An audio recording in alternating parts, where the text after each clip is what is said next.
Hi guys, welcome to my study compass. In this video, I'll be walking you through the past paper, Math P3, Variant 2, February-March 2022. Let's get started.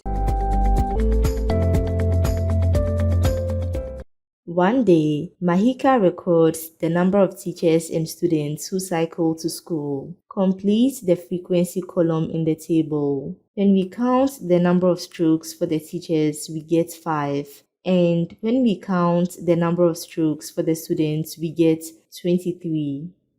Work out the percentage of people who cycle that are students. To get this percentage, we divide the number of students who cycle to school, which is 23, by the total number of people who cycle to school, which is 23 plus 5, and multiply by 100%. This gives us 82.1% rounded to 3 significant figures.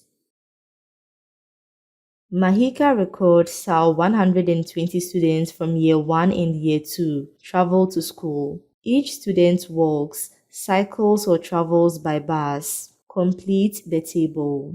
We are told 48 students are in Year 1, 77 students walk, 5 students in Year 2 cycle, 36 students travel by bus. We are also told 4/9 of the students who travel by bus are in Year 1. We know the number of students who traveled by bus is 36, so 4/9 times 36 gives us 16. So 16 students in Year 1 traveled by bus. Now that we've used the given information to fill in some sections of the table, we can build up on this to complete filling the table. In this column, when we subtract 48 from 120, we get 72. In this column, when we subtract 16 from 36, we get 20. In this row, when we subtract the sum of 36 and 77 from 120, we get 7. In this row, when we subtract the sum of 5 and 20 from 72, we get 47.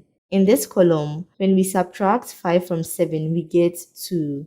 In this column, when we subtract 47 from 77, we get 30. One of the 120 students is chosen at random.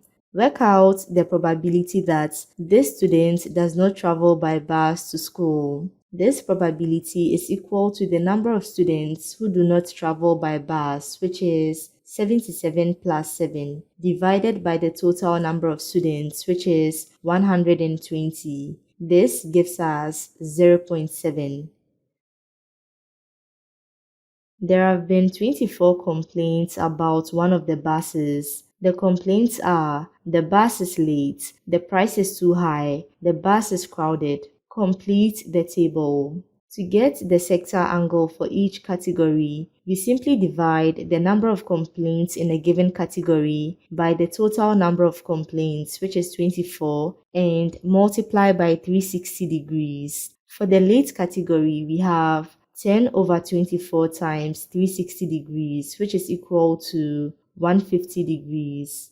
For the price category, we have 6 over 24 times 360 degrees, which is equal to 90 degrees. For the crowded category, we have 8 over 24 times 360 degrees, which is equal to 120 degrees. Complete the pie chart. Using a protractor, we can start by measuring the angle for the late category, which is 150 degrees. Then we measure an angle of 90 degrees for the price category. The remaining angle, which is 120 degrees, would be for the crowded category. Calculate the interior angle of a regular pentagon. Here is the formula for the size of an interior angle of a regular polygon. A pentagon has 5 sides, so n, which represents the number of sides of the polygon, would be 5. This gives us 108 degrees. The diagram shows 3 congruent regular pentagons in a triangle. Work out the value of x. Give a geometrical reason for your answer. We know that each of the interior angles in a pentagon is 108 degrees. Angles formed at a point add up to 360 degrees, so we have x plus 108 plus 108 plus 108 equals 360. When we make x the subject, we get x equals 36 degrees. Work out the value of y. Give a geometrical reason for your answer. These two are the sides of two regular pentagons, so they are equal in length. That makes this triangle an isosceles triangle. Base angles in an isosceles triangle are equal. We found x to be 36 degrees. The sum of the angles in the triangle must add up to 180 degrees, so we have 36 plus 2y equals 180. When we subtract both sides by 36, we get 2y equals 144. And when we divide both sides by 2, we get y equals 72. Find the ratio x is to y. Give your answer in its simplest form. We found x to be 36 and y to be 72. So we have 36 is to 72. The two terms have a highest common factor of 36. So when we divide through the ratio by 36, we get 1 is to 2. The diagram shows three quadrilaterals, A, B, and C, on a 1 cm square grid. Write down the mathematical name for quadrilateral B. The quadrilateral B has exactly one pair of parallel sides, so it's a trapezium. Work out the area of quadrilateral B. Give the units of your answer. Here is the formula for the area of a trapezium. From the grid, we get A to be 10 centimeters, B to be 4 centimeters, and H to be 4 centimeters. When we type this into the calculator, we get 28 centimeters squared. Measure angle W. Using a protractor, when we measure angle W, we get 117 degrees. Describe fully the single transformation that maps quadrilateral A onto quadrilateral B. When we look at shapes A and B, we can tell straight away that this is an enlargement by a scale factor of 2 because each of the sides of the image, which is shape B, is twice its corresponding sides on shape A. This is a positive scale factor because shape B is in the same orientation as shape A. From here, all we need to do now is to find the center of enlargement. We can get this by connecting at least two corresponding points on both shapes. The intersection point of the lines is the center of enlargement. In this case, we get the center to be 2, -2. And so the full description for this transformation would be enlargement by a scale factor of 2 about the center 2, -2. Describe fully the single transformation that maps quadrilateral A onto quadrilateral C. When we look at shapes A and C, we can tell straight away that this is a rotation 90 degrees in the clockwise direction. So now we need to identify the center of rotation. For this rotation, we see that point A remains fixed after the rotation, so that is the center of rotation. Point A has coordinates -2, 4, and so the full description for the transformation would be rotation 90 degrees clockwise about the center -2, 4. The diagram shows a parallelogram in the line AB on a 1 cm square grid. On the grid, complete a triangle ABC that has the same area as the parallelogram. Here is the formula for the area of a parallelogram. In this case, the base B of the given parallelogram is 9 centimeters and the height H is 2 centimeters. This gives us 18 centimeters squared. Here is the formula for the area of a triangle. We want to find the height h for triangle ABC. We want the area A of the triangle to have the same area as the parallelogram, which we found to be 18 centimeters squared. We've been given the base B of the triangle to be 6 centimeters. This gives us the height as 6 centimeters. So on the grid, we can now complete triangle ABC to have a height of 6 centimeters. X, Y, and Z lie on a circle center O. Write down the mathematical name of the line OX. OX is the line from the center of the circle to a point on the circumference of the circle, so it's a radius. Write down the mathematical name of the line YZ. YZ is the line connecting 2 points on the circumference of the circle, so it's a chord. Measure the length of OX. Using a ruler, when we measure the length of OX, we get 3.5 centimeters. Another circle has a radius of 18 centimeters. Calculate the circumference of this circle. Here is the formula for the circumference of a circle. The radius r of this circle is 18 centimeters. When we type this into the calculator, we get 113 centimeters rounded to 3 significant figures. In this part, all angles are in degrees. A, B, C, and D lie on a circle center O, diameter AC. XY is a tangent to the circle at D. Use the information in the diagram to complete these two simultaneous equations. 9x plus 3y equals blank. An angle formed between a radius and a tangent is 90 degrees. So 9x plus 3y equals 90. 18x minus 4y equals blank. An angle formed in a semicircle is 90 degrees. So 18x minus 4y equals 90. Solve your simultaneous equations. You must show all your working. Here we have the two equations from the previous question, which we've labeled as equation 1 and equation 2. We'll be using the elimination method to solve these two equations. We want to eliminate x, so we multiply equation 1 by 2. This gives us 18x plus 6y equals 180, which we've labeled as equation 3.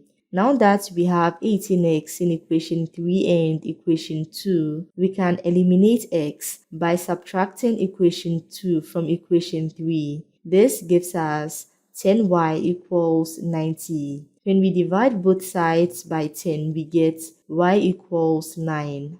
Now we can plug in the value of y into any of the equations to get the value of x. If we pick equation 1, we have 9x plus 3 times 9 equals 90. 3 times 9 is 27. When we subtract 27 from both sides, we get 9x equals 63. And when we divide both sides by 9, we get x equals 7.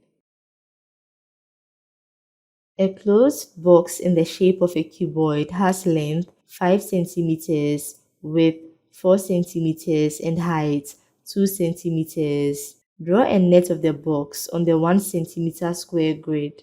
A cuboid has 6 faces. In this case, 2 of the faces would have the dimensions 5 centimeters by 4 centimeters. Another 2 of the faces would have the dimensions 5 centimeters by 2 centimeters. Then the remaining 2 faces would have the dimensions 4 centimeters by 2 centimeters. Let's take the base to have dimensions 5 centimeters by 4 centimeters. The base would be connected directly to the other 4 faces on all its sides. At the top and bottom, it will be connected to the faces with dimensions 5 centimeters by 2 centimeters. Then on the sides, it will be connected to the faces with dimensions 4 centimeters by 2 centimeters. Now we've drawn 5 of the faces of the cuboid. The last face will have dimensions 5 centimeters by 4 centimeters, which is the top of the cuboid. We can connect it to any of these sides.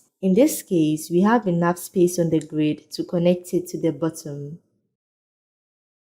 A container is a cube with volume 1 meters cube. Work out the maximum number of these boxes that can be packed into this container. To get this number, we simply divide the volume of the container by the volume of the box. We've been given the volume of the container to be 1 meter cubed. In the previous question, we were given the dimensions of the box. So the volume of the box will be 5 times 4 times 2 centimeters cubed. To convert 1 meter cubed to centimeters cubed, we multiply 1 by 10 raised to the power 6. When we type this into the calculator, we get 25,000.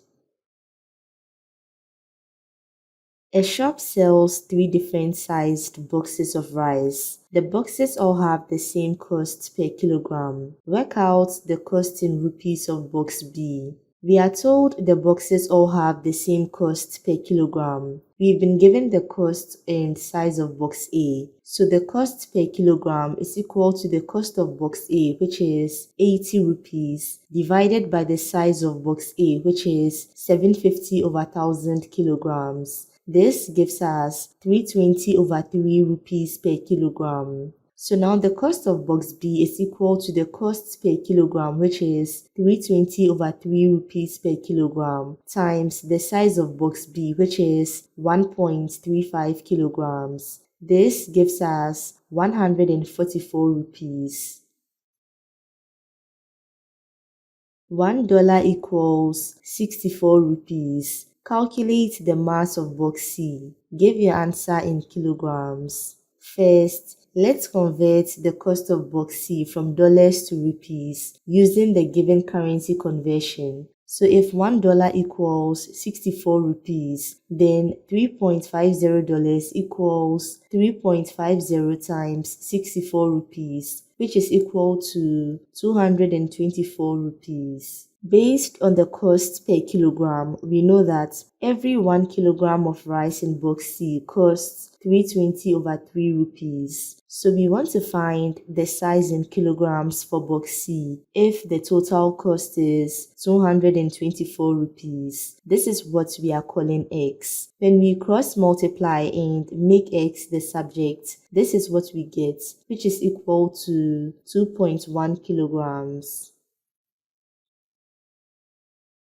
Change 75 centimeters cubed into liters. Give your answer in standard form. To convert 75 centimeters cubed to liters, we multiply 75 by 10 raised to the power negative 3. To get this to be in standard form, 75 needs to be between 1 and 10. So we divide 75 by 10, giving us 7.5.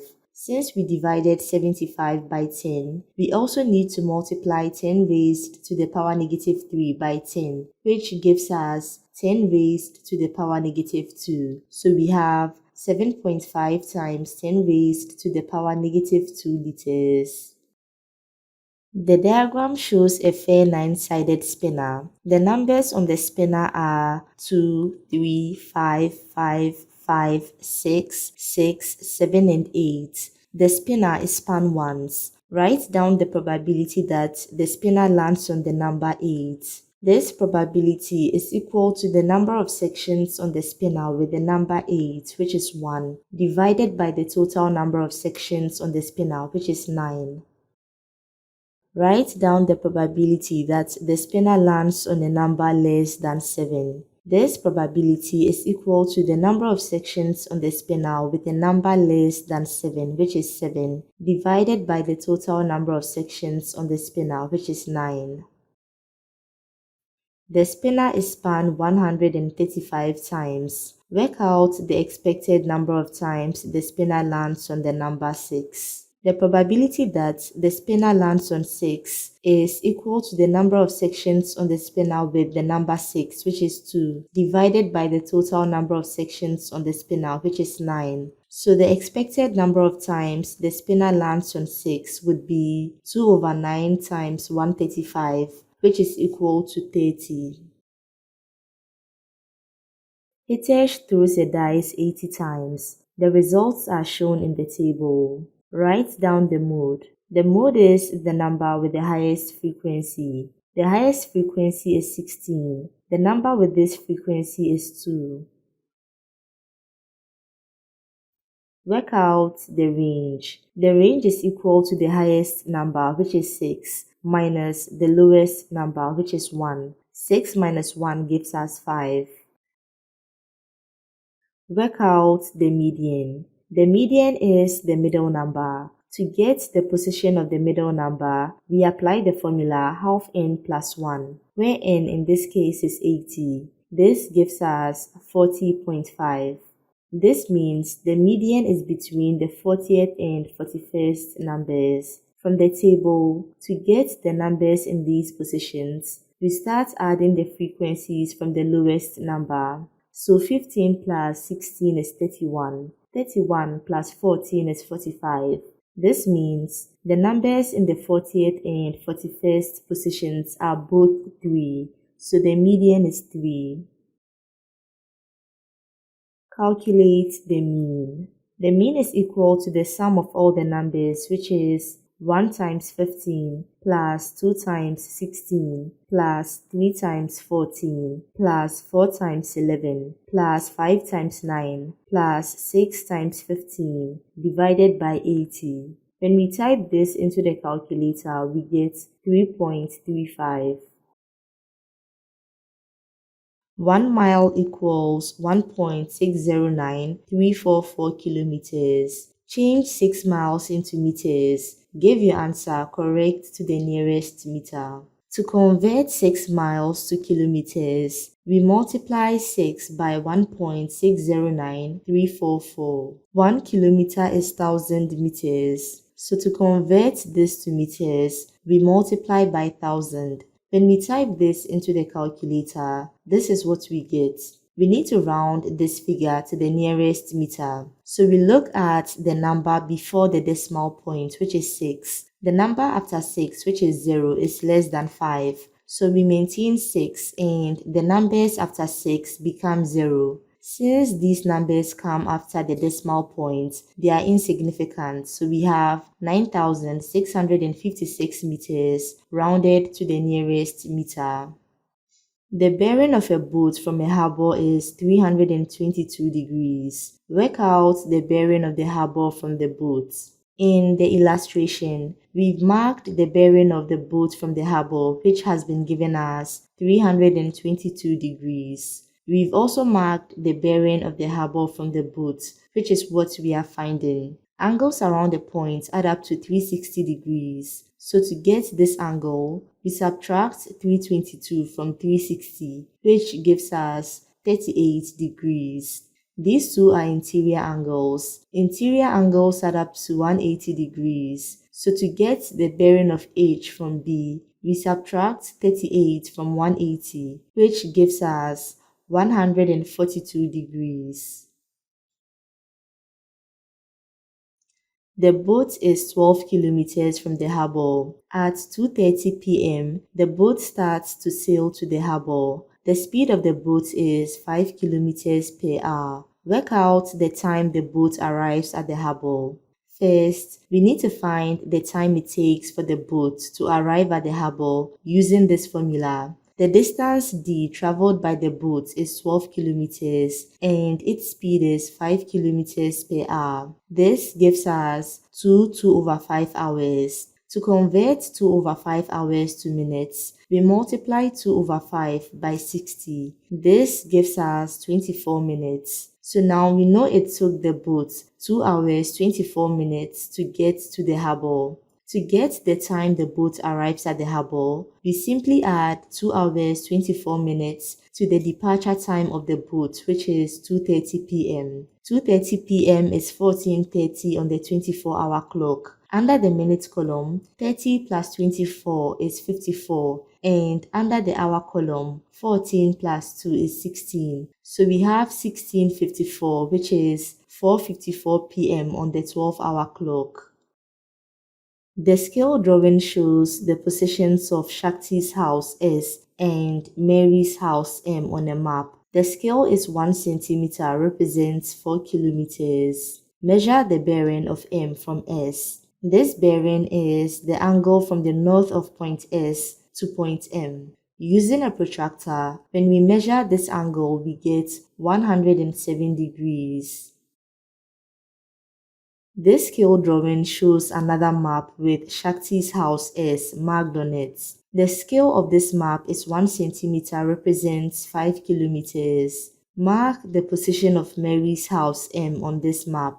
First, let's mark the bearing of M from S by measuring an angle of 107 degrees from the north of point S. Now we need to know the distance of M from S on this scale drawing. From the previous map, when we measure the length of M from S, we get 9 centimeters. Using the scale conversion for the map, which is 1 centimeter to 4 kilometers, we get the actual distance between S and M to be 36 kilometers. Now that we know the actual distance between S and M, we can use the scale conversion for our current map, which is 1 centimeter to 5 kilometers, to get the distance between S and M for the map. This is what we are calling Y. When we cross multiply and make Y the subject, this is what we have, which is equal to 7.2 centimeters. So using a ruler, we measure 7.2 centimeters from S and mark this position as M.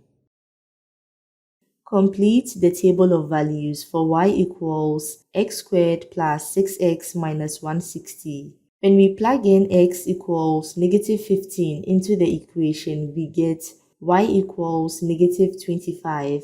For x equals 10, we get y equals 0. And for x equals 15, we get y equals 155. On the grid, draw the graph of y equals x squared plus 6x minus 160 for x is greater than and equal to negative 20 and less than and equal to 15. On the grid, we plot all the points in the table and connect the points with a smooth line. Write down the equation of the line of symmetry of the graph. The line of symmetry of the graph is the line that splits the graph into two mirror halves. On the grid, we see that this line is x equals negative 3. Find the coordinates of the lowest point on the graph. On the grid, we see that this point has coordinates negative 3, negative 170. Use your graph to solve the equation x squared plus 6x minus 160 equals 0. In other words, we are to find the x coordinates of the intersection points between the graph of y equals x squared plus 6x minus 160 and the line y equals 0, which is the x-axis. On the grid, we see that the x coordinates of these points are negative 16 and 10. Rearrange the formula y equals mx plus c to make x the subject. When we subtract c from both sides, we have y minus c equals mx. And when we divide both sides by m, we get x equals y minus c over m. Tarak has two fields.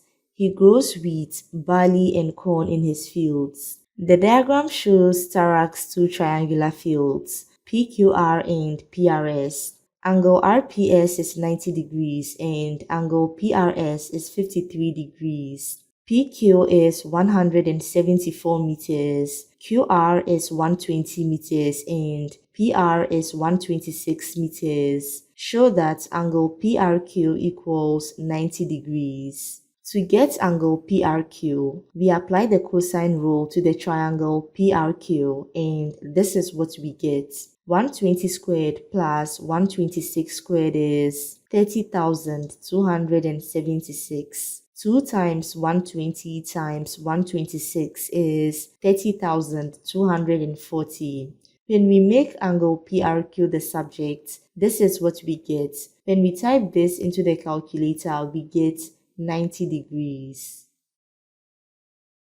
Calculate the area of the quadrilateral PQRS. Give your answer correct to 4 significant figures. The area of PQRS is equal to the area of triangle PQR plus the area of triangle PRS. Before we can get the area of triangle PRS, we need to find its height, which is PS. To get PS, we apply SOHCAHTOA. This gives us tan 53 degrees equals PS over 126 meters. When we make PS the subject, we get 126 tan 53 meters. So now when we apply the formula of a triangle, half base times height to both triangles, this is what we get. When we type this into the calculator, we get 18,090 meters squared, rounded to 4 significant figures.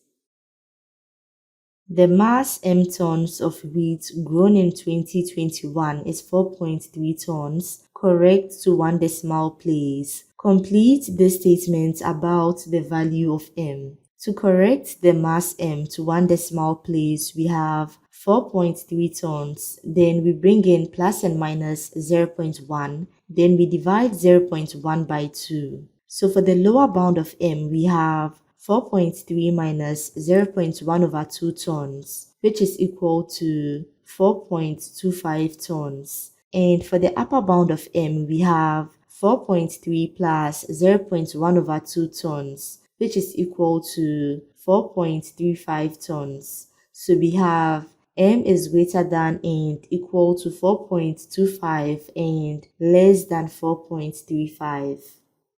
In 2020, 2.6 tons of barley is grown. In 2021, 3.25 tons of barley is grown. Show that the percentage increase in barley grown from 2020 to 2021 is 25%. The percentage increase is equal to the increase in the amount of barley grown, which is 3.25 minus 2.6 tons, divided by the initial amount of barley, which is 2.6 tons, times 100%. This gives us 25%. Calculate the amount of corn grown in 2021. In 2019, we are told 2.4 tons of corn is grown. In 2020, we are told 20% more corn is grown than in 2019. This means the amount of corn grown in 2020 is 100% plus 20%, which is 120% of 2.4 tons, which is equal to 2.88 tons. In 2021, we are told 20% less corn is grown than in 2020. This means the amount of corn grown in 2021 is 100% minus 20%, which is 80% of 2.88 tons, which is equal to 2.304 tons. Thank you for watching. I hope you found this video useful. See you in the next video. Bye guys.